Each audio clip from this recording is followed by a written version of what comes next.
Hola a todos, buenas tardes, bienvenidos aquí a este espacio que con muchísimo gusto comparto con los abogados de Gallardo Law Firm. Y digo con muchísimo gusto, y hoy más que nunca lo digo, porque, bueno, por ahí a veces entrando a TikTok, por ejemplo, y viendo algunos de los comentarios, algunos incluso con tonos de confesionario, diciéndole a las personas, no escuches a los abogados.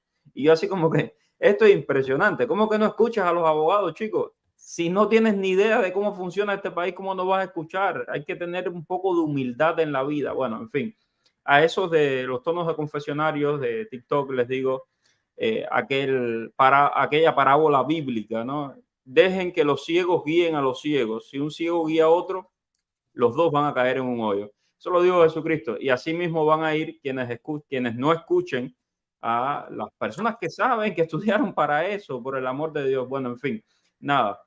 Otros por ahí, Mario, que solamente das malas noticias. Lo último es que un periodista escoja las noticias que tiene que dar. Las noticias están ahí. Yo no tengo la culpa de que haya dicho la Junta de estas apelaciones que el I-220A no es un parol. Pero además, señor y señora, desde el inicio mismo de todo este proceso le hemos dicho, si usted tiene I-220A, haga asilo, haga asilo. Pero las personas, algunas, no escuchan y se creen de que son más sabias que nadie, de que vienen a inventar el agua caliente. Y entonces, resultado, pues, que no han hecho asilo y entonces hoy se ven sin asilo y sin nada. Entonces, por eso es importante escuchar, ser humilde. Es lo menos que uno puede hacer. Si no te cuadran, bueno, también, no hay problema, no es obligado. No hay nada más democrático que el scroll de Facebook o de cualquier otra red social. Si no te gusta, pues ya, sigue tu camino. Ahora, ya sabes cómo te va a ir. Bueno, después de esta muela, es que de verdad que he visto cada cosa en TikTok últimamente que me quedo frío con la gente y sus cosas que tú dices, pero esta gente ¿dónde salió? Bueno, nada, déjenme darle la bienvenida a Ismael Labrador. Temas más amables. Ismael, ¿cómo estás? Todo bien, Mario, gracias. Muy contento aquí de estar en tu programa, como siempre, todas las tardes. Bueno, justamente quiero empezar hablando de un tema, de este tema de la I-220A. Hoy me llamó una señora a nombre de muchos de la I-220A pidiéndome que por favor me haga eco de que ellos piensan organizar una manifestación frente a Versalles. Aquí tengo los datos. El día 17, domingo 17 a las 10 de la mañana y me pidió, ¿tú crees que puedas ir? Yo, con mucho gusto yo voy y lo comparto. Porque creo, y aquí creemos, aquí creo que puedo decir en nombre también de Gallardo, porque lo hemos hablado muchas veces, creemos que la I-220A debería ser considerada un parol, eso lo hemos dicho desde el día cero, pero también sabemos que vivimos en un Estado de Derecho y como en un Estado de Derecho las leyes tienen su camino y hay que argumentar legalmente todo esto y no le decimos a nadie duermas en los laureles. Del día uno le hemos estado dando los consejos de lo que debe hacer. Eh, al respecto de todo esto, quiero dejarlo muy claro para que no haya equivocación alguna. Me pasó cuando los del paro humanitario empezaron a hacer las manifestaciones. Yo con mucho gusto voy y te cubro la manifestación, pero lo que no me gusta es la mentalidad en la que a veces los cubanos y mis hermanos cubanos, lo siento, pero hay que decirlo así, creemos que las cosas son como nos dé la gana a nosotros. Y entonces venimos a exigir en un país que no es nuestro país. Cuando yo llegué a este país, quien me acogió, mi tío abuelo, en paz descanse, un exiliado histórico, me enseñó de que este país hay que estar agradecido de vivir en este país. Y este país es de los americanos, no es de nosotros. El país de nosotros nos fuimos de allí porque nos los quitaron los comunistas. Entonces, usted puede manifestarse, usted puede pedir ayuda, usted puede decirle a los políticos, por favor, ayúdennos a regularizarnos en buen plan. No va, si usted piensa ir a exigir, etcétera, etcétera, y a decir que no, porque sí, nosotros nos merecemos, como me pasó anteriormente, nosotros nos merecemos el parón más que los venezolanos porque ellos eligieron a Chávez. Por favor, ese tipo de argumentos no tiene ningún tipo de cabida, al menos conmigo, con este servidor que está aquí. Si usted quiere mi apoyo, conmigo no. Ni que porque el otro es afro y el no, conmigo no. Racismo no. Entonces, lo dejo muy claro. Con mucho gusto voy. Después, cuando les dije a las personas que estaban haciendo ese tipo de argumentos, conmigo no cuente para ese tipo de argumentos porque me parece racista, xenófobo, etcétera, etcétera. No, porque tú vienes aquí porque a ti te pagan. No, a mí no me paga nadie. Yo vengo aquí porque considero que esta es una buena causa y estoy a favor de esa causa. Pero, ojo con eso, no estoy para hacer ningún tipo de acto que sea pues ilegal o mucho menos una cosa que sea racista, ni mucho menos. Conmigo no cuenten para esas cosas, cuenten para apoyar. Y sí creo que la comunidad cubana debe unirse en torno a esto de la I220A, apoyar a los de la I220A, etcétera, pero también creo que hay que tener mucho cuidado en la manera en que se plantean las cosas. Una cosa es pedir y tratar de construir comunidad y otra cosa es venir a exigir como si tú te creyeras que tienes todo el derecho del mundo y mira, no, este no es tu país, no era mi país hasta que yo me hice ciudadano americano. Entonces hay que tener un poquito de humildad también. Bueno, después de esta muela, y me disculpan, pero después de esto y planteadas estas bases, vamos con el tema de la I220A. Abogado, sé que ha estado muy pendiente de esto y que hay nueva información. Sí, hemos en los últimos días obtenido diferentes reportes de diferentes jueces. Hemos tenido, como les dije, la última vez que yo creo que hablamos, que fue el miércoles, que fue cuando nos salió la noticia. Estamos esperando cómo se iba a mover todo. Como esperamos cada juez, los jueces están siendo un poco más radicales con este tema. Ya están un poco, se acogen al precedente. Esto es un país de precedentes legales. La ley, el common law, es como la ley, la base del fundamento de la ley norteamericana. Entonces, esto es un precedente. Desafortunadamente es un precedente con el cual tenemos que combatir y luchar contra él, usando los argumentos legales que nosotros sabemos que sí son posibles, porque aunque la decisión haya salido, no mucho ha cambiado. Seguimos haciendo los mismos argumentos, ya que muchos facts, muchos hechos de esa decisión no fueron disputados. Y estos son los hechos que nosotros hemos venido disputando desde el principio. Hemos tenido éxito en algunas ocasiones, en otras no, pero es algo que ahora también tenemos que enfatizar y argumentar, yo creo, como siempre lo hemos venido haciendo, con más fuerza aún, porque los jueces se están acogiendo al precedente, es algo lógico. Los jueces y los oficiales del DHS, que es otra creencia popular que existe, que USCIS no tiene que regirse por las decisiones del BIA. Sí, Y esos son los abogados sin títulos de TikTok, que se pueden exacto. estar opinando sin saber. Y desafortunadamente para esos abogados sin título de TikTok, como dice Mario, el BIA es precedente, las decisiones del BIA son precedentes para todos los jueces de inmigración y para todos los oficiales del DHS. El DHS es el Departamento de Homeland Security. Y bajo el Departamento de Homeland Security se encuentra la agencia de USCIS, CBP, ICE, OPLA y otras muchas más que no son relevantes en este momento. Es decir, sus decisiones sí son precedentes. Por tanto, es algo que tenemos que luchar y trabajar contra ello. Ahora tenemos un precedente que tenemos que argumentar, como teníamos el precedente de los otros casos anteriores y Jennings, una decisión de la Corte Suprema nos ayudó mucho, nos sigue ayudando en este momento. Y entonces tenemos que seguir. Tenemos un gran consenso, tenemos un gran equipo de abogados aquí en Gallardo Law Firm. Somos bastantes abogados de inmigración y yo creo que tenemos buenos resultados. En el día de hoy, inclusive logramos hacer un buen argumento y no nos fue sencillamente eliminado la posibilidad, nos dieron posibilidad de someter un memorándum, un brief para argumentar nuestra posición. El DHS, que es el fiscal, tiene que responder ahora y vamos a luchar, vamos a continuar la lucha. Esto no se acaba ahí, esto sencillamente fue algo que salió, pero no es algo que va a terminar todo el proceso. Importante que siempre hay que preservar nuestros derechos para poder apelar en un futuro o para poder acogernos a nuevas medidas que salgan. Siempre pongo el ejemplo de las personas que eran arriving aliens, que del 17 al 21 les permitieron acogerse a la ley de ajuste cubano, que habían entrado con I-220A, que es las personas con primera casilla. Uno de los requisitos era haber sometido a una ley de ajuste cubano y haber sido denegada. Por eso siempre es importante someter la ley de ajuste cubano si tienes el año y un día y no estás en corte. Seguir haciéndolo, hacerlo con un abogado que pueda argumentar por qué esta I-220A en realidad sí te sirve para un ajuste de estatus, hacerlo frente a juez, hacerlo con argumentos para que aunque él te deniegue, tú tengas en el récord que tú hiciste tu argumento y te pueda servir para una futura apelación o para una futura decisión federal que sea favorable para tu caso.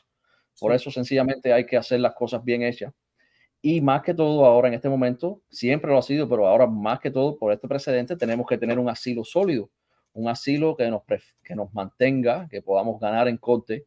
No es hacer el asilo para coger el permiso de trabajo, es hacer el asilo para coger la residencia al año después que has ganado tu asilo o cuando ganes tu asilo. Tener el green card, ese es el objetivo de venir a este país, no es tener una residencia y un permiso de trabajo y un driver license. Entonces tenemos que trabajar en todas las alternativas, trabajar en alternativas de ajuste de estatus por peticiones familiares, aunque tengamos que pedir perdón y ir a procesos consulares. Tenemos que trabajar en todas las alternativas para al final del día poder lograr el green card, que es lo que queremos. Exactamente. Y como lo hemos dicho desde el día cero, señor, señora, prepare bien su caso de asilo. Si usted es cubano, si es venezolano, si es nicaragüense, tiene un caso de asilo que se puede argumentar bien y que lo puedes hacer bien. Vienen por allá los abogados sin títulos de TikTok. No, porque no existen y no se ganan casos de asilo. Les di las estadísticas, el 40% de los casos se gana, el 60% se pierde. Si no haces bien un caso de asilo y si no lo preparas bien, claro que lo vas a perder. Entonces, pero esto te lo estoy diciendo desde, óyeme, llevamos, ¿qué? 2 años haciendo videos de esto y explicando todo esto. Señor, señora, prepare bien su caso. Hay muchos videos en los que yo he conversado con los abogados y hemos explicado todo bien cómo es que se prepara. Entonces, no se confíe en cualquier pelagato que viene y le dice, yo te hago el caso de asilo. ¿Por qué? Porque los errores que tú cometas, después los vas a pagar y los vas a pagar caro. Es así. Entonces, prepara, haga sus cosas bien. Otro tema importante y que quiero dejar muy claro. Hoy se me acerca un señor y me dice, mira, mi hija está desesperada, ella la van a, cree que cuando la pueden deportar porque tiene I-220A. Digo, "Oh, su hija no la van a deportar por tener I-220A. Yo no sé quién les está metiendo ese miedo, eso no es así. Abogado, por favor. Exacto. Tener una I-220A por sí solo, sin asilo, sin corte, sin ajuste, sí estás un peligro. Pero tú no te deportan por tener una I-220A, eso es una creencia popular falsa. Te deportan por otras razones, pero por tener la I-220A no te van a deportar. Entonces, eso es algo que hay que estar bien claro, pero sí es importante tener una petición de asilo, una petición de ajuste, algún proceso al cual tú te puedas acoger para que no tengas presencia ilegal en los Estados Unidos, para que tu estadía sea legal. Son muchas cosas que hay que tener en cuenta a la hora de manejar tu estancia aquí en los Estados Unidos, porque también hay otras muchas cosas que sí te pueden deportar, crímenes, por ejemplo, fraudes, que son cosas que tenemos que tener en cuenta a la hora de hacer aplicaciones, a la hora de marcar casillas. Entonces, hay que hacerlo porque no somos inmunes a la ley. No, no, y es que vivimos en un estado de derecho y guste a quien le guste y pese a quien le pese. Yo vivo orgulloso de vivir en Estados Unidos, valga la redundancia, porque es un estado de derecho es decir, las leyes van por un lado, el poder ejecutivo va por otro, el poder legislativo va por otro. No es que Biden se pare mañana y diga esto es lo que yo creo que se haga y se hace. No, no funciona así. Lamentablemente, la Corte esta de Apelaciones no dio el resultado que todos hubiésemos querido, pero eso no quiere decir nada si tú te preparaste bien y no escuchaste los consejos del primer día de que tenías que hacer tu caso de asilo, etcétera, etcétera. Esto es una batalla que continúa. Los señores, y se los dije desde el primer día, los Marielitos, la gente que llegó aquí en los años 80, se metieron 7 años para legalizarse. Eso no fue cuestión de hoy para mañana. Entonces, tenga paciencia primero. Segundo, prepárese bien, prepare su caso de asilo, haga sus procesos, sigue el caminito, vaya by the book y le va a ir bien. Vámonos con preguntas y respuestas. Tengo a Yanelia Velázquez. Ella dice, Mario Abogado, soy I-220A con corte en agosto del 2024. ¿Yo podría arriesgarme a aplicar a la residencia o sería en vano hacerlo? Y si aplico, ¿me perjudicaría en algo mi caso de asilo? No te perjudica en nada el caso de asilo. Ahora es en vano hacerlo con UCIS porque tú estás en corte. Tú tienes que tener tu petición sometida frente al juez para que el juez te diga sí o no. Si te dice que no, ya mantuviste tu derecho y entonces vas a poder apelar en un futuro, pero la jurisdicción la tiene el juez. Si la sometes con UCIS, lo que puede pasar es que te la denieguen en un año, en 6 meses, o que te la pongan y te den cierre administrativo, que al final del día es más o menos lo igual. Tú, como muchos cubanos, pueden solicitar parol, intentar solicitar parol por motivos diferentes, por causas diferentes. Es algo que siempre está en la mesa y tenemos que intentarlo. Ok, ese tema de intentar parol me interesa muchísimo y vamos a seguir ahondando en él. Hay varios casos y yo les he compartido aquí los testimonios de personas que son ingenieros. Por ejemplo, el otro día me llamó un ingeniero químico a la radio. Si soy ingeniero químico, ¿creen que pueda solicitar parol? Espectacular, trata de solicitar tu parol. Un médico que tuvimos aquí también que nos contó cómo solicitó parol y se ganó el parol. Es decir, y los abogados de Gallardo han ganado varios casos de estos solicitando parol. Entonces, es una oportunidad también. Es lo que decíamos, toque todas las puertas, alguna se va a abrir y por ahí se cuela. Y si te cierran la puerta, te cuelas por la ventana. Eso de toda la vida. Manuel, mi querido amigo, dice que la situación en Haití cada vez es peor, las bandas tienen la capital controlada, así es, y él está esperando su parol desde hace 220 días. Es muy triste, Manuel, la situación de Haití, y por eso también estamos viendo muchísimos haitianos venir por la frontera. Lo estamos viendo. Para María, para preservar el recurso de pedir la residencia, ¿puedo yo misma solicitarlo al juez de mi corte? Al final me lo va a negar. Bueno, aquí hay un derecho de las personas tienen de representarte pro se, es decir, tú misma puedes representarte en la corte. Si tienes los conocimientos legales para hacerlo, por supuesto que sí lo puedes hacer. Ok, bueno, hay muchísimos saludos y les voy a pedir disculpas por no leerlos porque si no, no terminamos nunca y hay muchas preguntas también. Roberto, soy I220A con fecha de corte. ¿Puedo ajustar el estatus a partir de una petición de residencia por EB2? Ahí no tengo ni idea. Soy doctor en medicina veterinaria, tengo affidavit que me permite revalidar mi licencia. Bueno, aquí me estás hablando de obtener una visa de trabajo por EB2. Hay diferentes cosas que se puede hacer. Si estás con I220A en Estados Unidos, eso también perjudica un poco las cosas porque tú eres una persona que tienes una entrada ilegal que tienes que cuidar. Te puedo decir que sí hay cosas que se pueden intentar. Ahí me estás diciendo que te la den por interés nacional, pero el interés nacional no es tan sencillo como tener una doctora en medicina. Tiene que cumplir muchísimos otros requisitos que si calificas, por supuesto que se puede intentar. Ahora, lo interesante sería ver todo para ver si tú pudieses clasificar. Es algo bastante difícil, pero no imposible. Exacto. Yanelia Velázquez dice, si yo apliqué para un parol hace 3 meses, pero según mi abogado está pendiente, ¿cuánto puede demorar ICE en responder?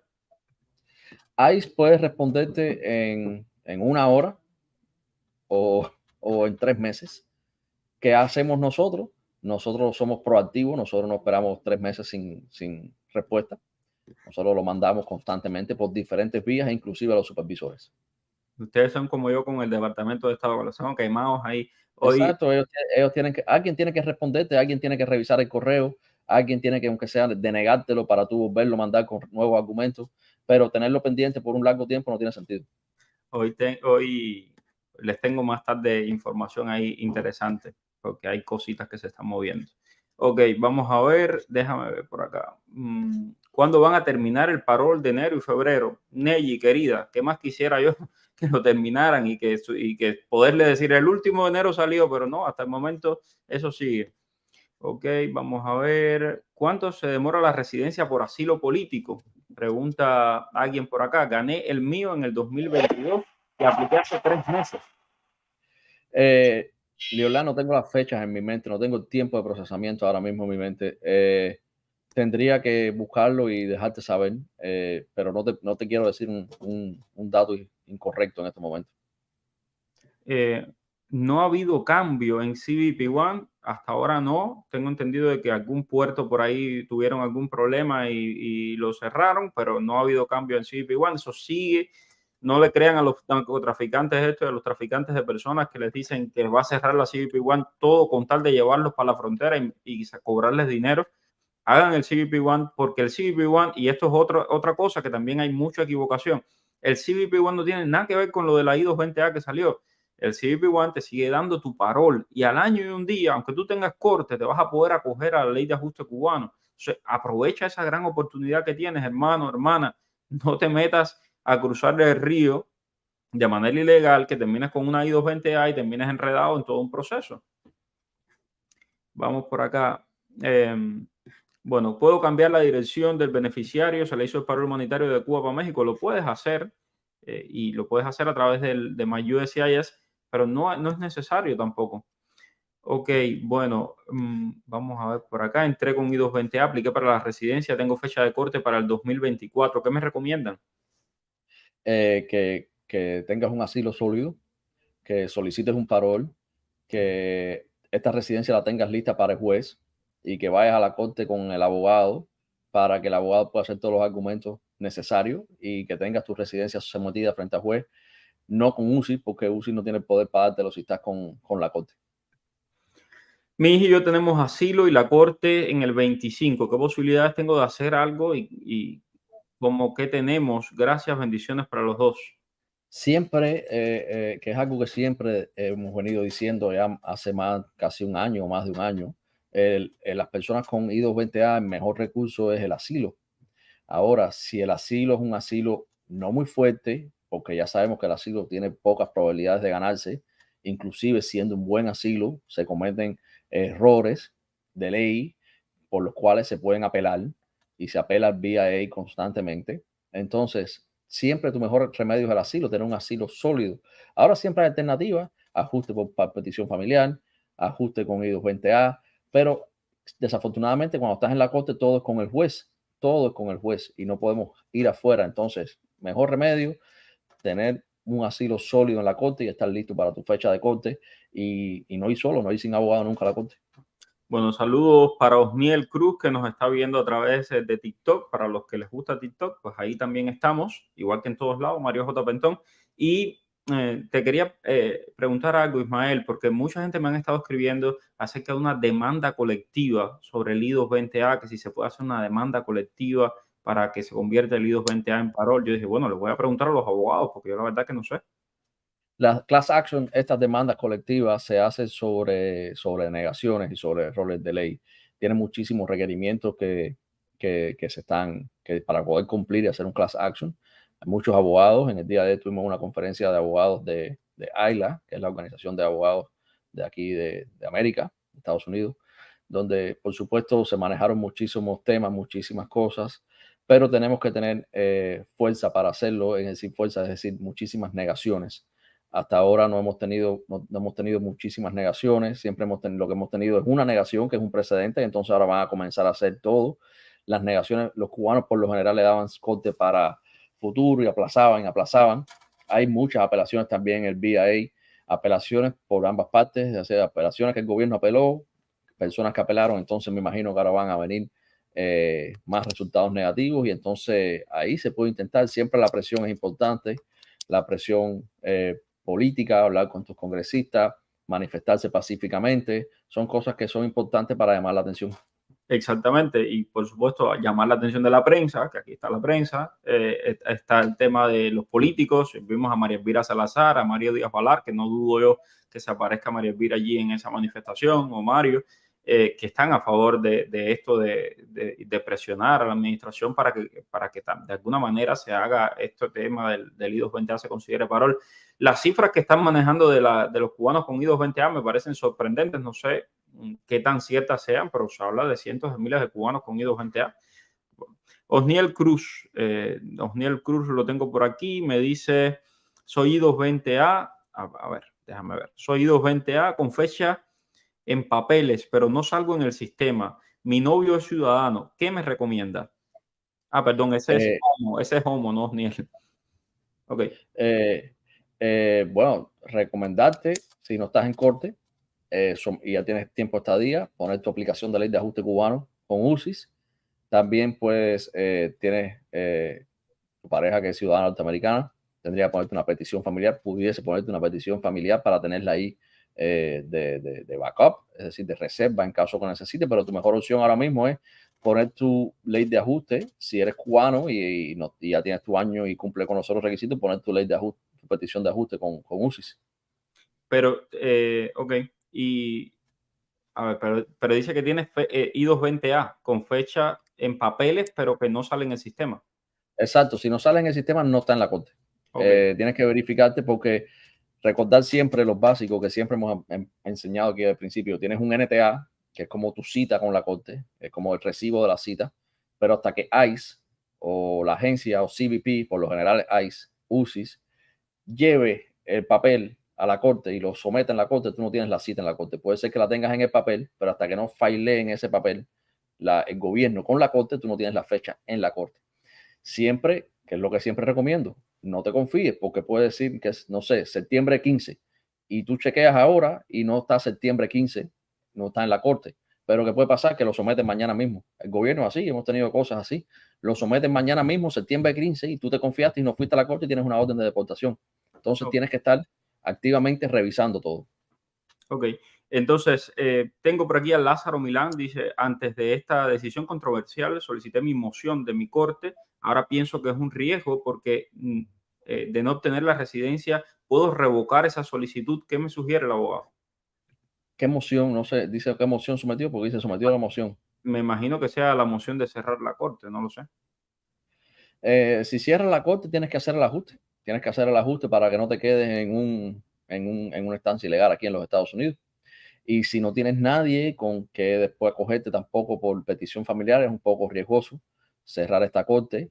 Siempre es un análisis caso a caso, en dependencia del asilo, en dependencia de la cercanía del individuo a hearing y cómo está tu asilo de sólido o no. Pero sí, son riesgos que puedes tener ahora. Retirar la moción, se pudiese intentar retirar esta moción para que no tomen una decisión sobre ella, pero te puedo garantizar, no 100%, pero en un 95% que si tú eres I-220A, te van a denegar la moción. Ya. Ahora con este precedente. Claro. Entonces, tengo por acá a Osniel Cruz, también en TikTok. Dice, yo tengo I-220A sin fecha de corte bajo palabra. Tengo mi asilo y mi permiso de trabajo. Ya llevo 1 año y 6 meses. ¿Podría aplicar a mi residencia? ¿Tienes fecha de corte? Tiene ¿Puesta en sistema?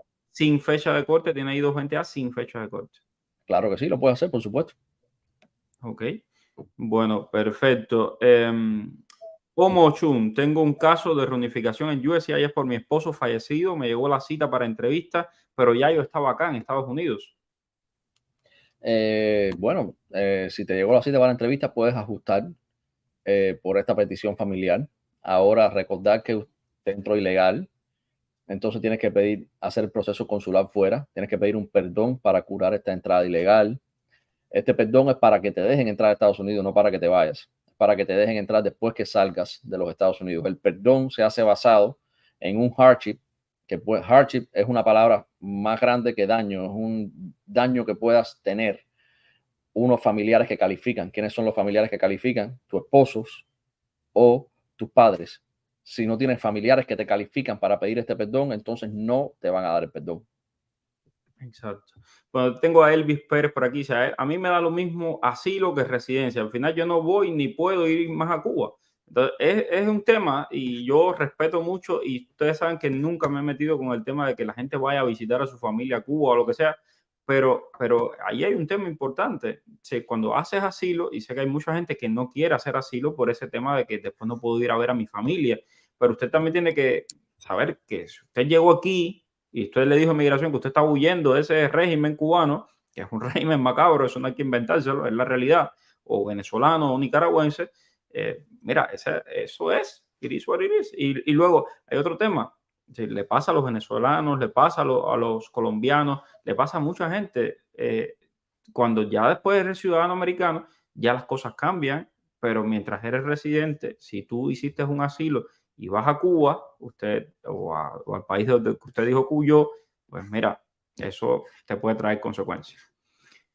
Ok, vamos a ver, última pregunta. Última pregunta. Dice por acá, si durante el tiempo que estoy esperando por la CBP One se me vence el pasaporte, ¿me puedo presentar así a mi cita? Esta es una pregunta que me han hecho varias veces y no sé la respuesta. Bueno, técnicamente para entrar a los Estados Unidos tienes que tener algún documento válido para entrar por un puerto de entrada. Muchas personas entran ilegal a los Estados Unidos y no tienen que tener documentos para entrar a los Estados Unidos. Inclusive muchas personas pierden el pasaporte en la travesía o quitan el pasaporte. También muchas personas dejan el pasaporte en México y después lo mandan para Estados Unidos por correo para que no se lo quiten aquí CBP. Ahora, para entrar por un puerto fronterizo de entrada, para pedir inspección, para ser admitido, tú tienes que tener un documento que te avale. Muchas excepciones que tal vez puedes calificar para alguna, pero por lo general lo necesitas. Bueno, muchísimas gracias, abogado. Mañana seguimos aquí a las 5 hablando de inmigración. Gracias mil. Gracias. Gracias. Un abrazo. Dime cuál es el periodista que está en el boom. Es Mario Rincón. El periodista que te trae toda la información. Es Mario Rincón. El periodista de la radio y la televisión. Es Mario Rincón. Habla de temas cubanos, hasta de migración. Mario Rincón. Oye, dale, conéctate y comparte. Déjame un like.